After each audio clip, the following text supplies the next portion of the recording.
There is only one throne in European football. And this year, two kings are coming to claim it. One has just conquered England after 22 years in the wilderness. The other has ruled France for 5 seasons straight and is the reigning champion of Europe. On May 30th, under the lights of Budapest, Arsenal and Paris Saint-Germain go to war for the most coveted prize in club football. This isn't just a final. For one of these clubs, it's the rewriting of their entire history. For the other, it's the birth of a dynasty. Welcome to the 2026 Champions League final. Arsenal vs PSG, Budapest, 2026. Let's start with how they got here, because neither road was easy. Arsenal arrived in Budapest as the steadiest team in the competition. They tore holders Real Madrid apart, 5-1 on aggregate in the quarter-finals. A statement that announced them as genuine contenders. Then came a brutal, nervy semi-final against Atletico Madrid. A 1-1 draw in the first leg. And in the second, at a roaring Emirates, it was captain Bukayo Saka who settled it, pouncing on a rebound after the keeper parried to send Arsenal to their first European final in 20 years. PSG, meanwhile, took the scenic route through fire. They knocked out 3 English sides on the way: Liverpool, Aston Villa, and in last season's rematch, the Gunners themselves. Then came the semi-final for the ages against Bayern Munich.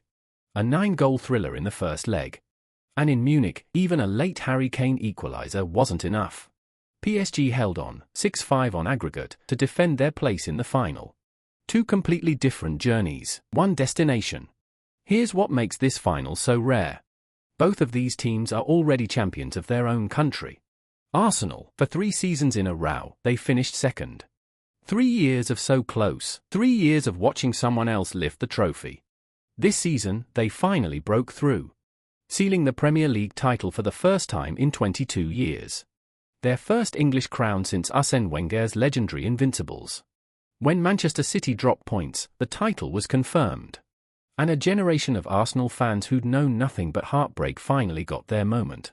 PSG, a completely different story. In France, they don't chase the title, they own it. This was their 5th League One crown in a row, and their 14th in total. Wrapped up early, with games to spare. Domestically, there is simply no one left to challenge them. So this is not the favourite against the underdog in the traditional sense. This is champion versus champion. The best of England against the best of France. With the crown of Europe as the only prize either of them is still missing from this season's set. For Arsenal, victory means the double. For PSG, it means back-to-back European Cups. Both would be historic, only one can happen. Now, the deeper meaning. Because the weight of this trophy is different for each club. For Arsenal, this is everything. Founded in 1886, decades of history. League titles, FA Cups, an entire era of being one of England's grandest names. And yet, never, not once, have Arsenal been crowned champions of Europe. Their only previous final was in 2006, in Paris, where they led against Barcelona, had their goalkeeper sent off, and were broken late, losing 2-1. That wound never fully healed. To lift the big ears now, and complete the double in the same season, would not just be a trophy. It would be the single greatest moment in the club's entire history. And it would make Mikel Arteta immortal in North London. For PSG, this is about legacy. For more than a decade, PSG poured in resources chasing this one prize, and for years it eluded them. They finally broke through last season, beating Inter 5-0 in the final to claim their first ever Champions League. But one title can be called a moment. 2 in a row? That's a dynasty. PSG want to be mentioned alongside the great repeat winners of European football. And only Real Madrid have managed to defend this trophy in the modern Champions League era. Win again, and PSG stop being the new money trying to break in. They become the establishment. At the heart of this final is one of the great tactical contrasts in modern football. And a fascinating personal story between the two men in the dugouts. Because Mikel Arteta and Luis Enrique aren't strangers, they're connected. Enrique was a senior figure at Barcelona when a young Arteta was just starting out. And he became one of the mentors who shaped Arteta's path into management. 2 Barcelona men, 2 disciples of possession football. But who now interpret the game in very different ways. Enrique's PSG are the spear. Relentless pressing, rapid vertical attacks, waves of pace down both flanks. The most feared attacking machine in Europe. Arteta's Arsenal are the shield. disciplined, compact, ruthless in transition, and lethal from set pieces where their physical presence has punished opponents all season long. And here's the quote that set the build-up alight. Luis Enrique, the manager of the attacking superpower, looked at Arsenal and said, "Without the ball, they are the best team in the world." Coming from him, that's not a throwaway compliment, that's respect and a warning to his own players. There's one more layer: revenge. It was PSG who ended Arsenal's run at this exact stage last season, winning the semi-final 3-1 on aggregate, with goalkeeper Gianluigi Donnarumma producing a string of saves, including one from Saka that belonged in another category entirely. Before going on to lift the trophy, Arsenal believe they were the better side over those two legs. Arteta said so out loud. Enrique disagreed, politely but firmly. Now they meet again, with everything on the line. Arsenal want their revenge. PSG want to prove last year was no fluke. So who decides a night like this?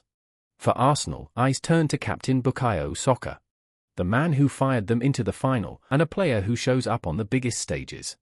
Behind him, the engine room of Declan Rice and Martin Odegaard controls the tempo, while Kai Havertz offers a real edge. Remember, he scored the winning goal in the 2021 final. And don't overlook David Raya in goal, who could be Arsenal's quiet advantage if this one goes the distance to penalties. For PSG, it starts with Ousmane Dembélé, the 2025 Ballon d'Or winner and the spark of everything they do. The catch? Dembélé picked up a calf problem late in the season, raising real doubts about his fitness. But the man himself has dismissed the worry, insisting he feels good and will be on the pitch. Alongside him, Kvaratskhelia has been the inform attacker of the entire tournament. Double figures for goals in the Champions League. And the midfield metronome Vitinha pulls the strings.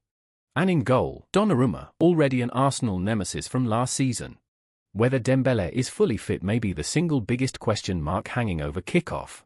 So what do the experts make of it? And this is where it gets interesting, because they don't agree. The bookmakers lean toward PSG as slight favourites, pricing them at roughly a 60% chance, pointing to their firepower, their squad depth and that psychological edge from last season. But the data tells a different story. Opta's supercomputer, running 10,000 simulations of the match, actually gives Arsenal the edge, around 55% to lift the trophy. And several analysts have called this one of the most genuinely hard-to-call finals in years, with more than a few arguing the betting market has Arsenal underrated.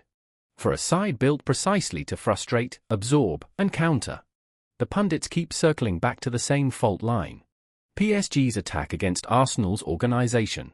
If PSG land an early blow and force Arsenal to chase the game, the Parisians are devastating.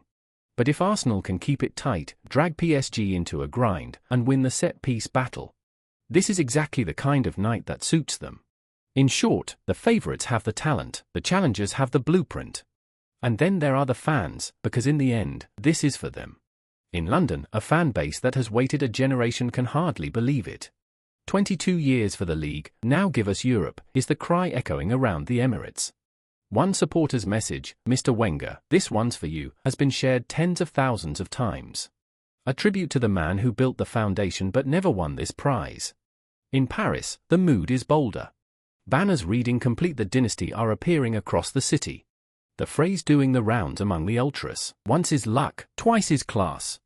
They believe their moment has only just begun. The anticipation has grown so large that even politicians have weighed in, publicly pushing for the final to be broadcast free so that everyone can watch. A sign of just how much this single match means. 2 champions, 1 trophy. A first ever crown, or the dawn of a dynasty. Arsenal vs PSG, May 30th, Budapest. Whose name gets written into history? What do you think? Drop your prediction in the comments below. And if you enjoyed this, hit that like button and subscribe. See you in the next one.